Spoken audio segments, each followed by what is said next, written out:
This is gonna be a bit of a strange recording because my cat is currently in my recording booth. Hold on, I'm gonna take a video of him right now. Let me just see if I can, maybe splice this in editing. Oliver! You silly boy! Say hello! Oh, so stupid car. Ollie, do you want to say anything? You want to say anything to the viewers? He's just sniffing the microphone right now. He doesn't want it. He doesn't want to say anything. Oliver, you're gonna have to sit and watch me record this entire thing. For a while, a Tumblr post by Gooseworx has guided fans to what episode will correlate to which character. But now, we're all gone. In the darkness, without any light to be seen. And that's where I come in. Hello, my name is Surmi, or Searme, and today we'll be theorizing. Something I don't normally do in my corner of the internet, but I'll try my hardest. Oliver, he's pawing at the door. Do you want out? We're going to be guessing on what will happen in the next few episodes of the Amazing Digital Circus, a series on YouTube by Gooseworx and Glitch Productions by using Goose's Tumblr and Twitter posts, merch, and more as just, stuff that we can base our stuff on. Without more of an introduction, let's just dive in. The situation. So, episode 6 of the Amazing Digital Circus has recently come out, meaning if you know how to count, 7 is next. And if you've seen this post, you'll know that the next 3 episodes aren't specified to a specific character. This leaves fans wondering what's going to happen. Will a new member enter the circus and we finally get to see a new theme song? Will our purple bunny abstract? And will anybody abstract? Well, I'm here to help you with things that I've found on my many accounts on social media platforms. Oh, well, I guess Goose only has Tumblr and Twitter. Let's see. Oh my gosh! What the heck is this? Oh my god, why are they naked? Okay, well then I'll just stick to Pinterest, you guys. Thanks. You'll have to wait and see.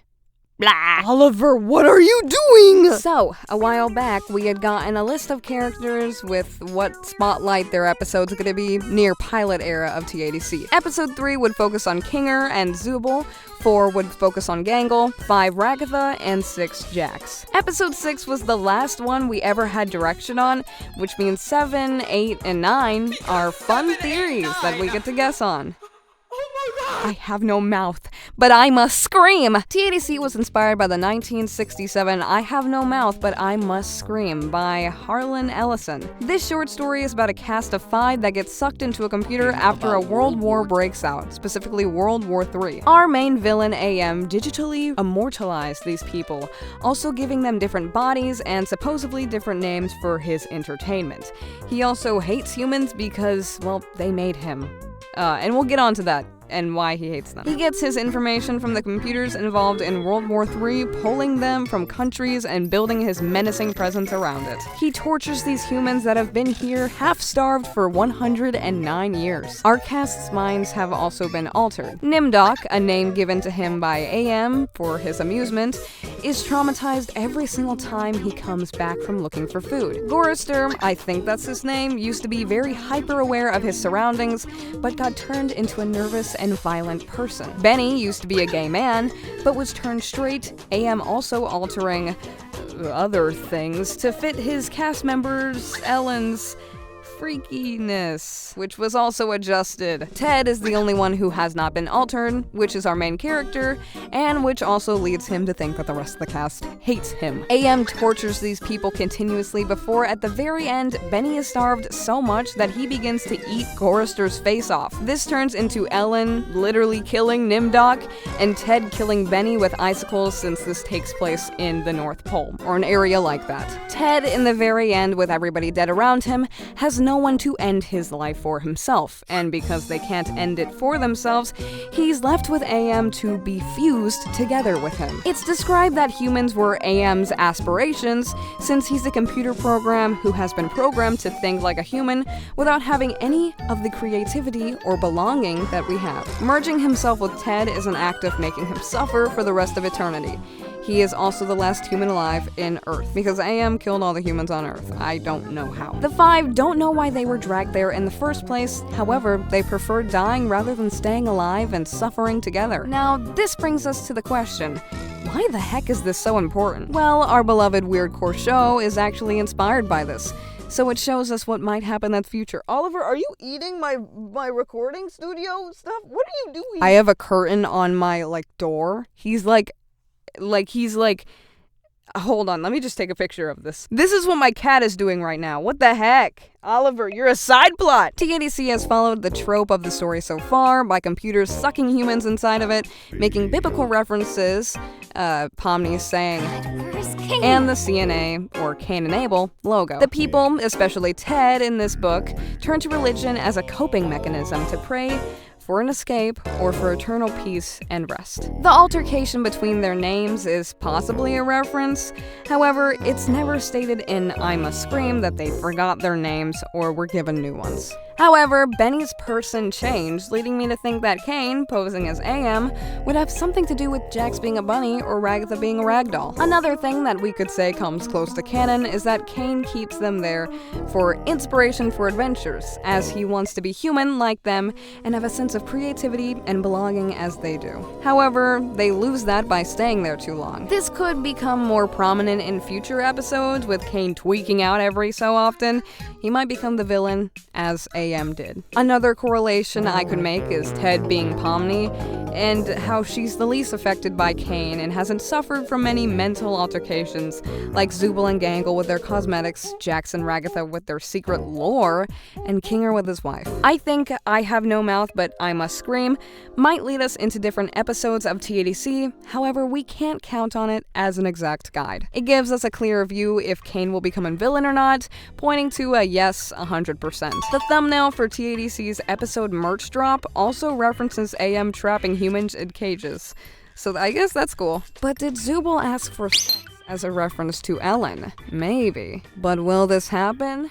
With our next theory, it will. Manifestation. Recently, I've heard of a theory about the act of manifestation in the circus, which might lead to the cast having more power than they think. Remember how everyone told Pomni that there was no exit and no one saw one? However, then she saw one and went through it and then went to the void? How Jax had no tail until episode 5 when he realized he never had one? How Kinger was able to summon a butterfly and restore Ragatha's health because he just made it up. Hear me out, it's all just manifestation. If you don't know, manifesting or manifestation is the act of believing confidently that there's something real out there, or if there's something just there, and then the next moment, it's there or it happens. Basically, you're hoping for something, but with certainty that it's there, and then it happens. Jax in episode 5 believed that he had a tail before Pomni pointed out that he didn't have a tail and never has had one. The next episode, it was back, and he was certain that he had one before.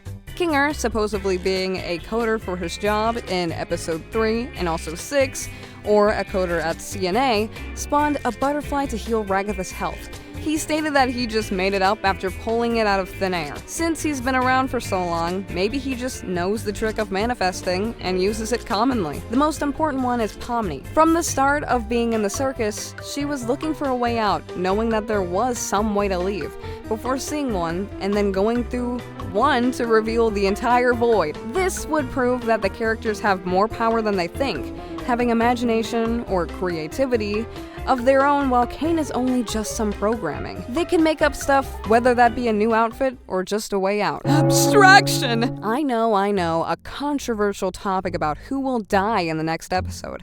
However, there's been some theories about, who's gonna abstract in the next episode.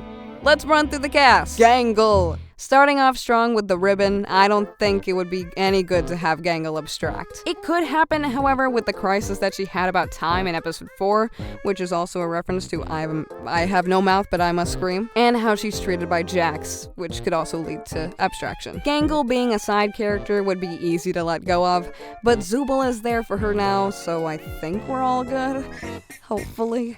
Zoobler! Now, my Zooble is very special to me, so I hope nothing bad happens to them. But they have been swearing a lot more irritated by Caine than normal, getting freaky, and also shown to have a vulnerable side with Gangle when she says, "But you're Zooble." Zooble was also given the abstraction earrings in the new merch drop, but has the merchandise ever been right? I feel like our abstractity duo could either be an abstraction tragedy, hence the fandom name, or they could support each other throughout it. Maybe they come close to abstracting, maybe they abstract together, or maybe one abstracts and the other one tries to calm the other down, and it works. Maybe they can reverse abstraction, and that's what's revealed in the next episode. Who knows? Kinger! Nah, he's lasted a long time. He's fine. He's very calm, and he'll be fine with Ragatha. Ragatha! This is a long one, so strap in. I feel as if Ragatha will become so much of a people pleaser that she might end up abstracting because of the stress of Pomni and Jax's past. But with Kinger believing in her, and Gangle and Zooble never talking to her, I feel like that could also add to the stress. Kinger having high hopes for her could also be a bad thing, so, keep that in mind. I feel like stress will break her, and it will be very tragic. I mean, if the show has to pick up anywhere, it's now. Jax might be tempted to open up to Pomni so that he doesn't abstract, because if Ragatha and Pomni are planning to talk to each other about the situation in episode 7, it won't go without some suspension. Maybe an adventure interrupts them, and Ragatha abstracts during it, leading to Jax having to tell us what happened. Jax! I feel like we're led to believe that Jax will abstract, but I don't think he'll be the one doing so in episode 7. Gooseworx just loves being anonymous with how they write, and Jax just needs to be written out a little bit more, whether it's through Ragatha or himself telling the story. Pomni. She's brand new and probably won't have this experience, but she might have another episode 1 type role in episode 7. Caine. Caine is going a little bonkers, and I think instead of abstracting, he'll just turn into AM's character, making more violent adventures as torture methods and try to extract the creativity from the cast to find some belonging, as he would if he wanted to become a human. Newbie! Maybe we get a new character? I don't know. Is it Ming? I don't know. Conclusion. Take what you want from this video, but here's my idea of the future of you'll have to wait and see episodes, especially focusing on episode 7. Either a new character arrives, or we'll have a flashback episode to Jax, Ribbit, and Kaufmo. My big theory, however, is that characters learn how to manifest things in the circus, to take control and lead to their escape. Caine doesn't want them to leave, so when he discovers that they don't want him, he gets mad at the humans, eventually growing hatred towards them, and then torturing them in his adventures. Pomni and Ragatha want to have a conversation about Jax, however it's interrupted by an adventure that throws Ragatha over the edge, leading to Jax's confession either in episode 7 or 8. I feel like in the very end, everybody's gonna make it out except for the one person who wanted to make it out all along, and that'll be Pomni. Each get their separate exit doors and walk among the hall together, and Pomni just won't make it, or something. I feel like Pomni's just not gonna have a good ending to her. That might just be my philosophy, but she does very much resemble Ted in I Have No Mouth and I Must Scream. The series needs to pick up on the last 3 episodes. I'm very excited for what will happen in the new episodes, and I will be surprised if it comes out any later than 2 months. I love Digital Circus right now. I think it's slowly becoming my new hyper-focus. Will it replace Murder Drones altogether? Maybe not. Let me know your theories of abstraction, theories in general. Have a good day or night, depending on where you live. Oliver is outside, he got kicked out, and toodles. Bye! Recording this a little bit early before I finish the video, but I just want to say thank you so much on that stupid gender-bent Jax video. That I did not plan to do it, I didn't plan for it to do as good as it did, and it did awesome. Thank you guys so much, and hello to the new viewers. I don't do theories often, but I hope that this was okay. Take what you will. Nothing that I say is canon, and I did see the Michael Kovac stream, so I have some ideas. I'll see you in the next one. Bye-bye.